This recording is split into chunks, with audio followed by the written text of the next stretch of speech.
Nak, saya jangan dimatiin, saya orang baik.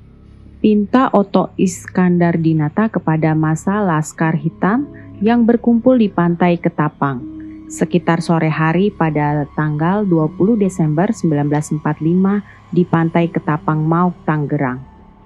Namun perkataan itu dijawab riuh teriakan massa yang membawa senjata tajam. Mata-mata, kamu yang jual kota Bandung 1 juta rupiah. Lalu pembunuhan itu pun terjadi dengan cepat dan meninggalkan jejak hitam dalam lembaran bangsa karena pertama kali sejak proklamasi bangsa Indonesia terjadi penculikan dan pembunuhan menteri negara. 26 Oktober 1945, Raden Ajeng Sukirah tak menyangka itulah terakhir kalinya berkumpul dengan sang suami Otto Iskandardinata yang baru 2 bulan menjabat menteri negara. Sejak aktif di parlemen Hindia Belanda, Otto memilih tinggal sendiri di Jakarta. Adapun keluarganya tetap di Bandung. Sebuah telegram datang, isinya dia diminta segera menghadap Bung Karno. Otto segera angkat koper. Bapak pergi tergesa-gesa, ujar Martini, putri Otto, mengenang kepergian ayahnya di hari naas tersebut. Tak ada pesan khusus yang ditinggalkannya saat pergi dari rumah di Jalan Kaca-Kaca Wetan, Bandung. 4 hari kemudian, 31 Oktober, keluarga menelepon kediaman Otto di Jakarta. Di ujung telepon bukan Otto yang mengangkat, melainkan Kiwan, penjaga rumah sewaan Otto di Jalan Kapas, Jakarta.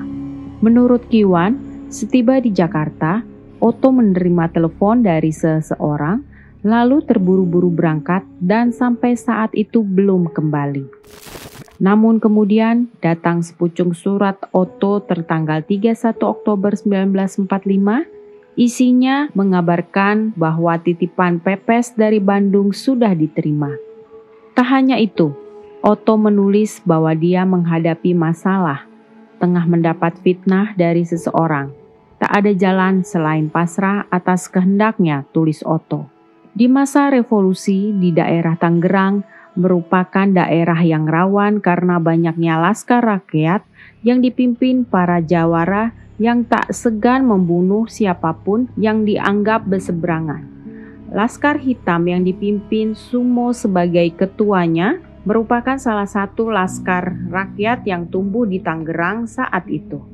Dalam pengusutan yang diperintahkan Soekarno, Presiden Indonesia, ketika itu mampu membuat terang apa yang terjadi pada Otto Iskandardinata dan menyeret Mujitaba, seorang polisi berpangkat brigadir yang saat kejadian menjabat sebagai wakil ketua Laskar Hitam dan juga wakil ketua bagian penyelidikan Badan Keamanan Rakyat.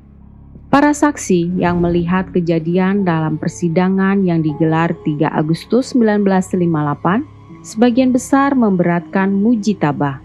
Walaupun Mujitaba menyangkal semua yang didakwakan dan mengatakan bahwa dia hanya bertugas membawa 2 orang yang mana salah satunya adalah Otto yang menurut keterangan Mujitaba dari tahanan Tanah Tinggi dan Asrama Polri Tangerang ke rumah tahanan Mauk. Setelah diserahkan ke kepala penjara Mauk, 2 hari kemudian menurut Mujitaba, dia kembali ke penjara Mauk karena diperintahkan kepala bagian penyelidikan Badan Keamanan Rakyat karena mendapat kabar kedua tahanan tersebut dibunuh. Dan menurut versi Mujitaba, kedua tahanan tersebut dibunuh di pantai Ketapang oleh Laskar Hitam atas perintah Sumo, ketua Laskar Hitam.